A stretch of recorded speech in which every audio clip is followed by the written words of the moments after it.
জয় মা নর্মদা। মা নর্মদাকে প্রণাম জানিয়ে শুরু করছি আজকের এপিসোড। আপনি শুনছেন যোগী পুরুষ শ্রী শৈলেন্দ্র নারায়ণ ঘোষাল শাস্ত্রী মহাশয় রচিত তপভূমি নর্মদা। আজকের এই এপিসোড শুরু করার আগে আপনার কাছে আমার একটা ছোট্ট অনুরোধ আছে। দেখুন, একটা ইউটিউব চ্যানেল তখনই কিন্তু ইউটিউবের থেকে গুগলের থেকে সাপোর্ট পায় যখন সেই চ্যানেলের সাবস্ক্রিপশন এবং ভিউয়ার, লাইক, কমেন্ট, শেয়ার এগুলো থাকে। এবার দেখুন, একটা জিনিস হচ্ছে কি যে অনেকেই দেখছেন, শুনছেন তারা রেগুলারলি, কিন্তু তারা সাবস্ক্রিপশন করছেন না, তারা কমেন্ট করছেন না, তারা লাইক দিচ্ছেন না। তাতে করে হচ্ছে কি, ইউটিউবের কাছে এটা একটা মেসেজ যাচ্ছে যে আপনার তো ভিউয়ার অনেক, কিন্তু তারা আপনাকে লাইক করছে না বা তারা আপনার চ্যানেল সাবস্ক্রিপশন নিচ্ছে না, তার মানে কোথাও একটা গ্যাপ আছে। এই গ্যাপটাকে দূর করার জন্যই আমার অনুরোধ।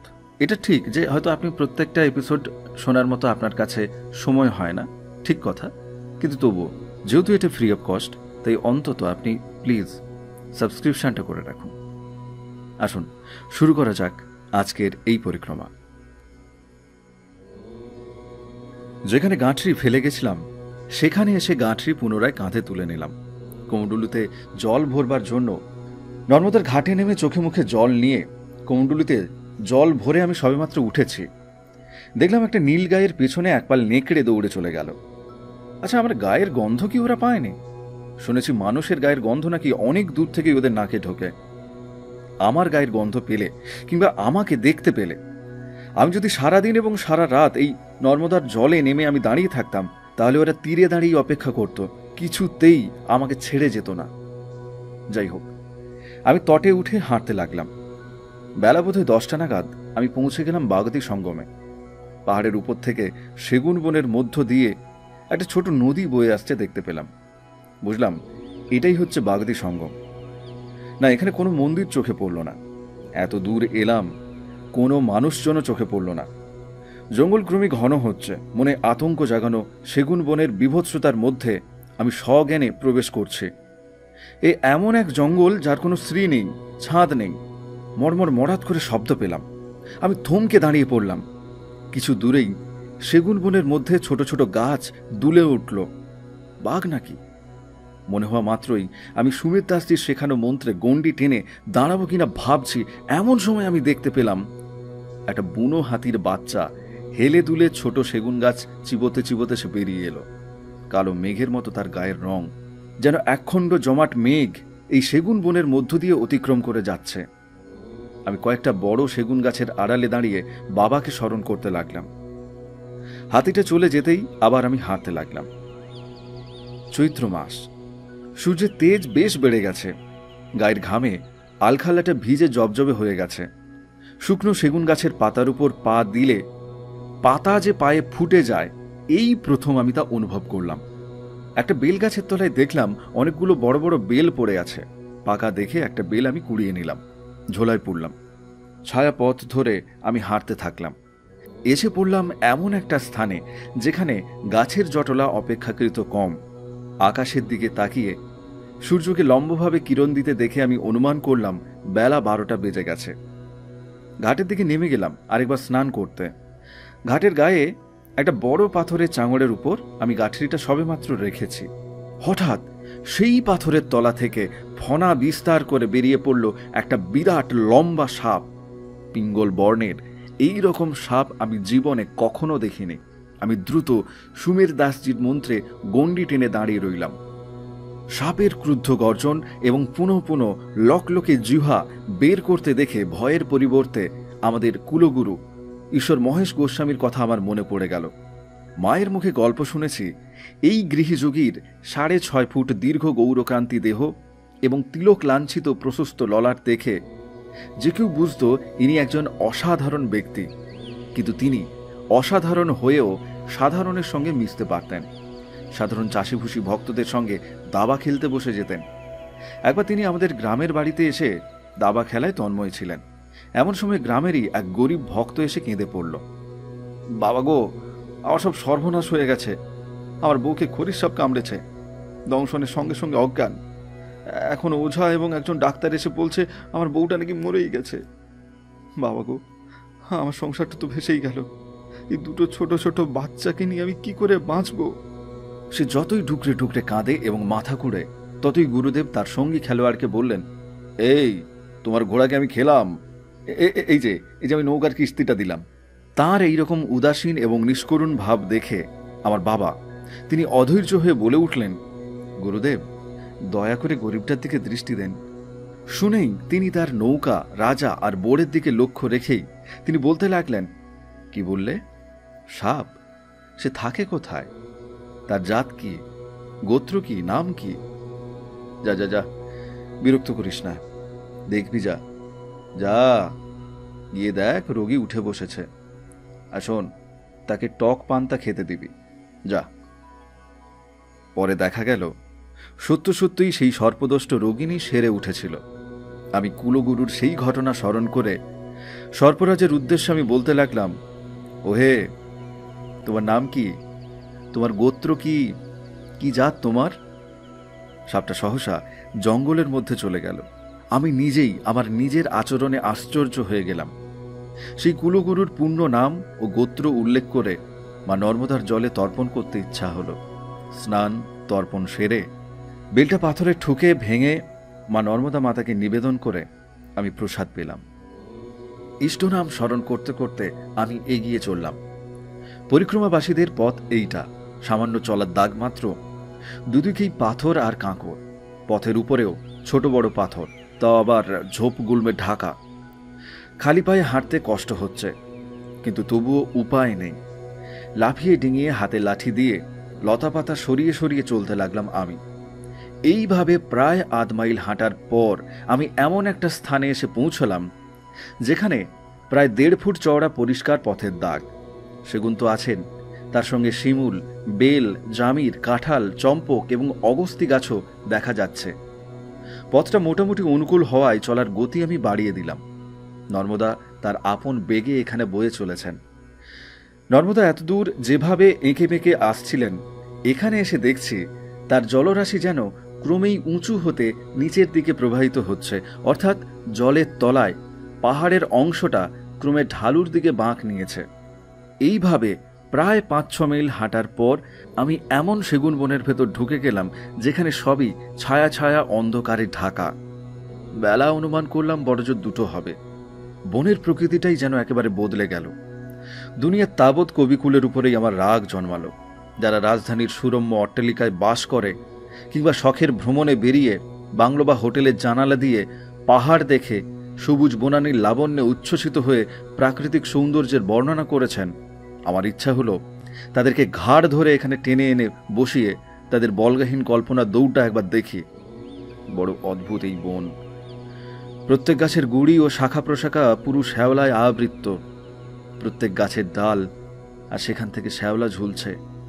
সে শ্যাওলা কোথাও কোথাও এমন লম্বা যে গাছ থেকে ঝুলে প্রায় মাটিতে এসে ঠেকবার মতো হয়েছে। বাতাসে সেগুলো আবার দোলও খাচ্ছে। কোথাও সূর্যের রশ্মি এসে পড়তে পারছে না। সবসময় যেন গোধূলি। চারিদিক ঘিরে বিরাজ করছে এক অপার্থিব ধরনের নিস্তব্ধতা। বাতাস বইছে, তার কোনো শব্দ নাই। ময়ূরের কেকা ধ্বনি বা অন্য কোনো পাখির ডাকও আমি শুনতে পাচ্ছি না। মানুষের গলার সুর তো নাই, বনের কোনো জানোয়ারের ডাকও নাই। আমার মনে হচ্ছে যেন কোনো অন্ধকার প্রেতরাজ্যে এসে আমি পৌঁছেছি। কিন্তু আমার তো থমকে দাঁড়ালে চলবে না। আমি সাবধানে পা ফেলে ফেলে হাঁটতে লাগলাম। হঠাৎ খ্যাঁক খ্যাঁক শব্দে চমকে উঠতেই আমি দেখতে পেলাম 5-6টা বুনো বিড়াল দৌড়ে আসছে। তাদের হলুদ বর্ণের ঘোলাটে চোখ আর হিংস্র দৃষ্টি দেখে আমি প্রথমে মনে করলাম এগুলো বাঘের বাচ্চা, কিন্তু তাদের পিছনে ক্রুদ্ধ আক্রোশে কয়েকটা বুনো কুকুর দৌড়ে আসতেই দেখলাম তারা প্রাণপণে দৌড়ে বনের মধ্যে ঢুকে গেল। 5-6টা হিষ্টপুষ্ট বাঘের বাচ্চা হলে অত সহজে পালাতে পারত না। আমি একটা গাছের আড়ালে দাঁড়িয়েছিলাম। পথ পরিষ্কার দেখে আমি আবার হাঁটতে লাগলাম। মাইলখানেক ব্যাপী গোধূলির অন্ধকারে ঢাকা এই প্রেতরাজ্য অতিক্রম করে আমি পরিষ্কার বনভূমিতে পা দিলাম। চারিদিক রৌদ্র করজ্জ্বল। নর্মদা ও পাহাড়ের সব গাছপালা এখানে স্পষ্টভাবে চোখে পড়ছে। পথ একই, সেই সেগুন, বেল, অগস্তি গাছের জঙ্গল। তবে সবকিছু চোখে দেখতে পাওয়ায় একটু মনের ভেতর স্বস্তি পাচ্ছি। নর্মদার জলের ধারা যেখানে, সেখান থেকে প্রায় 500-600 ফুট উঁচুতে পাহাড়ের উপর দিয়ে আমি হাঁটছি। পথের দাগকে কিছুতেই অনুসরণ করতে আমি ছাড়িনি। সেই পথের দাগই যেন আমাকে আরও উঁচুতে এনে ফেলল এই চড়াইয়ের পথে। এইভাবে প্রায় 3 মাইল আমি হাঁটলাম। একবার নিচে মা নর্মদার দিকে তাকাতে আমি দেখলাম একপাল বন্য শূকর চড়ে বেড়াচ্ছে। বাংলাদেশের বা উত্তরপ্রদেশের সমতল ভূমিতে শূকর দেখেছি। তারা ঘোঁত ঘোঁত শব্দে মুখ দিয়ে মাটি থেকে কেঁচো ও পোকা খায়। এখানে শূকরগুলো কি পাবে? পাথরের রাজ্য, মুখ দিয়ে পাথর খুঁড়ে কি পাবে? যাজ্ঞে, এ চিন্তায় আমার কাজ নাই। সন্ধ্যার আগেই কোনো নিরাপদ আস্তনায় পৌঁছতে পারলে আমি এখন বাঁচি। থাকে থাকে পাহাড় ও জঙ্গল উঠে গেছে। আমি বোধহয় 1000 ফুট উঁচু দিয়ে হাঁটছি। নিচে নর্মদার জল চিকচিক করছে। এইভাবে আরও 3 মাইল হাঁটলাম। সামনে সূর্য পশ্চিম আকাশে ঢেলে পড়েছে। মুখে সূর্য কিরণ এসে পড়ায় গাছের ছায়া দেখে আমি দ্রুত হাঁটছি। হঠাৎ বহুদূর থেকে আমি বাঘের ডাক শুনতে পেলাম। এই ডাক তো আমি চিনি। আমি থমকে দাঁড়িয়ে গেলাম। অনুমান করার চেষ্টা করলাম ব্যাঘ্র মহারাজ দূরে নাকি নিকটে। আমার সামনে নেই তো। কতকগুলো নীলগাই হুড়মুড় করে দৌড়ে গেল আমার কাছ হতে অন্তত 400 ফুট নিচ দিয়ে। তাদের পিছনেই একপাল বন্য বরাহ। রোদের আলো পড়ে তাদের দাঁতগুলো চকচক করছে।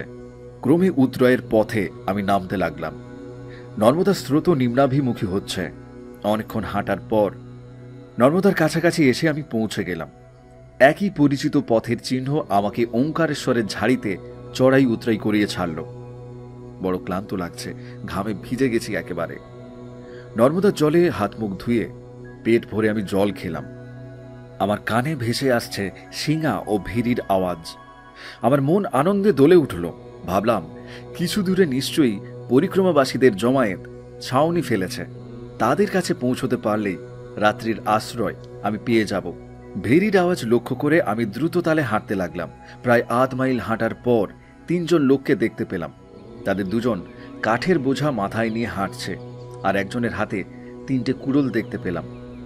আমি তাদেরকে জিজ্ঞাসা করলাম, তিথিঘাট কিধর বা? वो भेरी का आवाज कहां से सुनाई देते हैं? तारा उत्तर दिल, तिथि घाट में अब आ गया। एक जमायत से वो आवाज आती है। उन लोगों ने परिक्रमा करके लौटता है।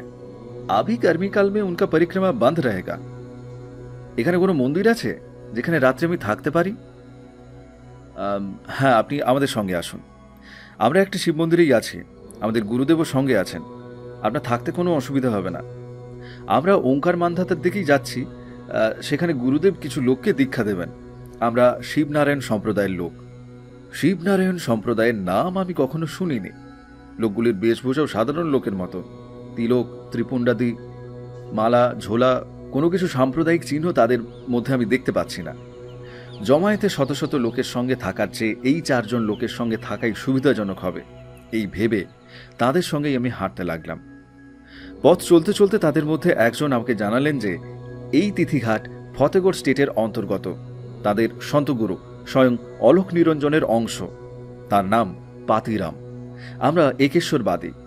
একমাত্র নিরাকার, নির্বিকার, নির্গুণ পরমেশ্বরের সৎনাম নিরঞ্জন কর্তাপুরুষেরই আমরা উপাসনা করে থাকি। আমরা জাতপাত মানি না। আমাদের সম্প্রদায় একমাত্র সংস্কার মুক্ত সম্প্রদায়। হিন্দু, মুসলমান সব সম্প্রদায়ের লোককে আমরা নির্বিচারে আমাদের গোষ্ঠীভুক্ত করে থাকি। আমরা মূর্তি পূজা মানি না। শিব, দুর্গা, কালী, নারায়ণ, কৃষ্ণ, রাম প্রভৃতি দেবতাকেও আমরা মানি না।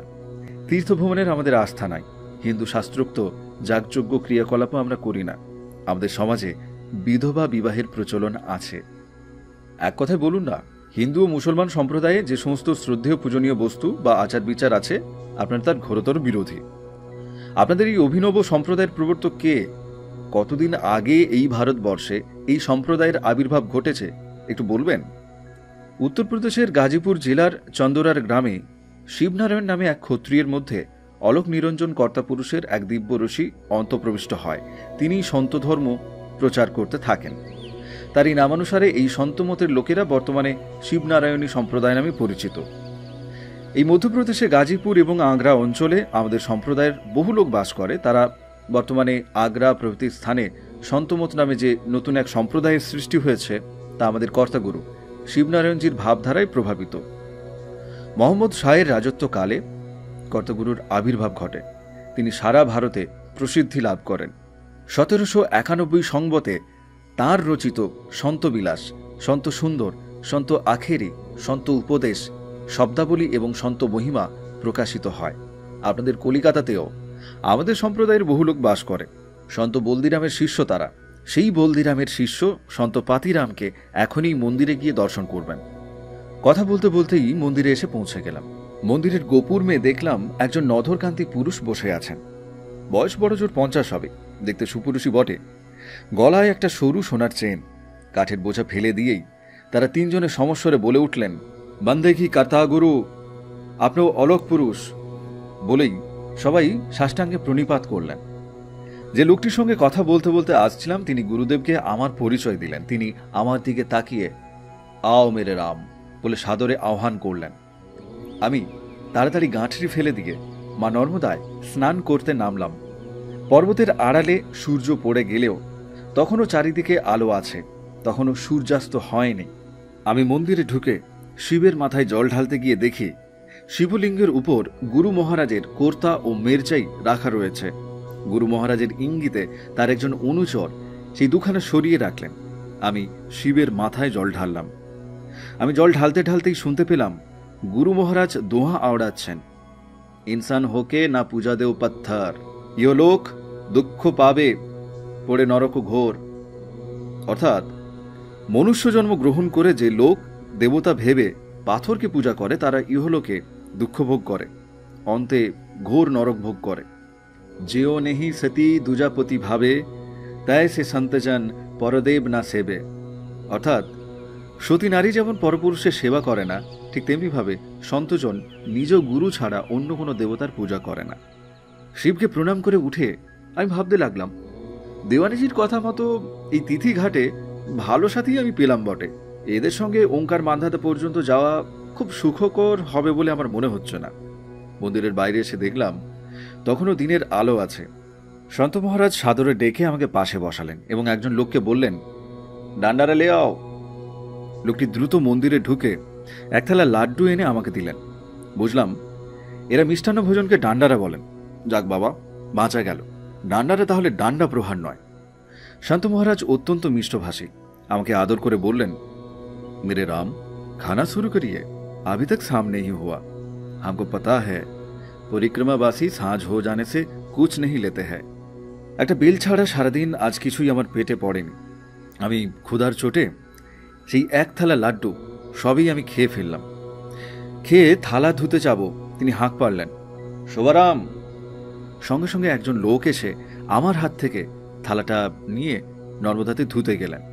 আমাকে তিনি কিছুতেই ধুতে দিলেন না। অন্ধকার হয়ে আসতেই আমাকে সঙ্গে নিয়ে তিনি মন্দিরে ঢুকলেন। তার অনুচররা ইতিমধ্যেই মন্দিরের মধ্যে 3টা পিতলের প্রদীপ জেলে ধূপ জেলে তারা দিয়েছেন। একটা প্রদীপ ভোগের ঘরে জ্বলছে। সন্তপুরুষের সান্ধ্যভোগ প্রস্তুত হচ্ছে। এইসব প্রদীপ মন্দিরের নয়, তাদের নিজস্ব সম্পত্তি। মন্দিরের দরজা ভিতর থেকে বন্ধ করে দেওয়া হলো। পুরু কার্পেটের উপর পরিচ্ছন্ন রঙিন বিছানার চাদর পেতে সন্ত মহারাজের পরিপাটি শয্যা রচনা করা হয়েছে। মন্দিরের এক কোণায় আমরা আসন পাতলাম।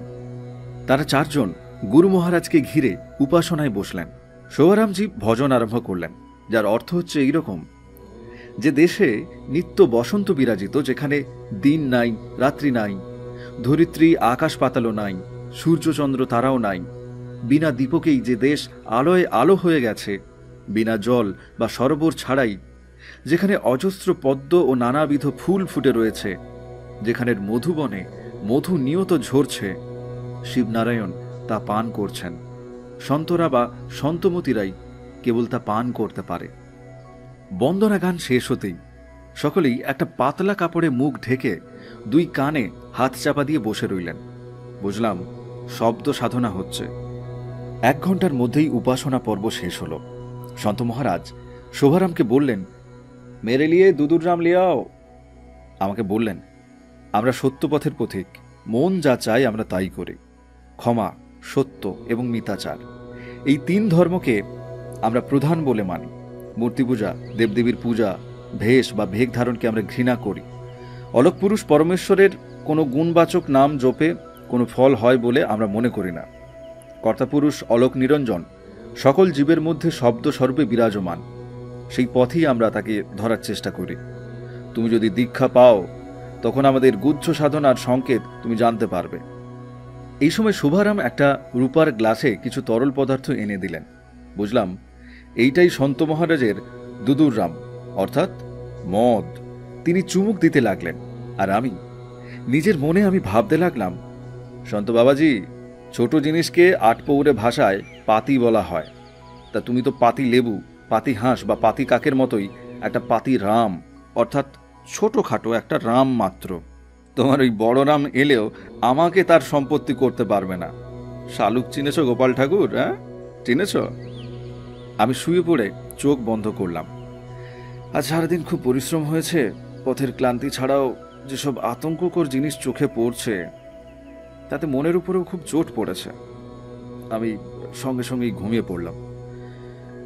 গভীর রাতে আমার হঠাৎ ঘুমটা ভেঙে গেল। 5টা ইন্দ্রিয়ের বাইরে 6ষ্ঠ ইন্দ্রিয় সহসা সচেতন হয়ে আমাকে জানিয়ে দিল যে সাবধান, সাক্ষাৎ মৃত্যু আমার শিয়রে এসে দাঁড়িয়েছে।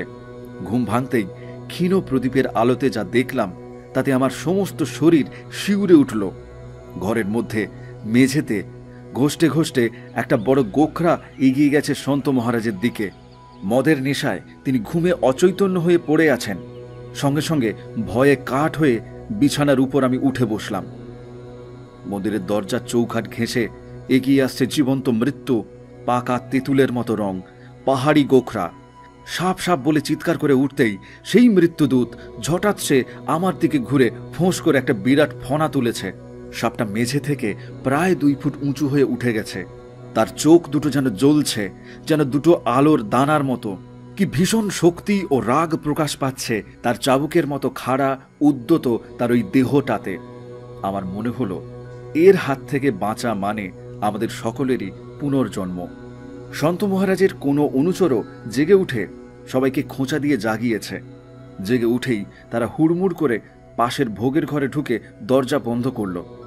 কপাট লাগানোর শব্দ আমি কানে শুনতে পেলাম। দৃষ্টি ফিরিয়ে দেখবার কোনো উপায় নেই। আমি স্থির দৃষ্টিতে তাকিয়ে থাকলাম সেই জ্বলন্ত চোখটার দিকে।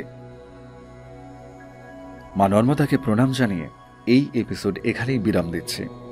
আপনি এত সময় শুনছিলেন যোগীপুরুষ শ্রী শৈলেন্দ্র নারায়ণ ঘোষাল শাস্ত্রী মহাশয় রচিত দিব্য পুস্তক তপভূমি নর্মদা। আমাদের নর্মদার এই পরিক্রমা আমরা করছি, আর মনের ভেতর প্রতিনিয়ত আমরা জপ করে চলেছি রিবা রিবা মহামন্ত্র।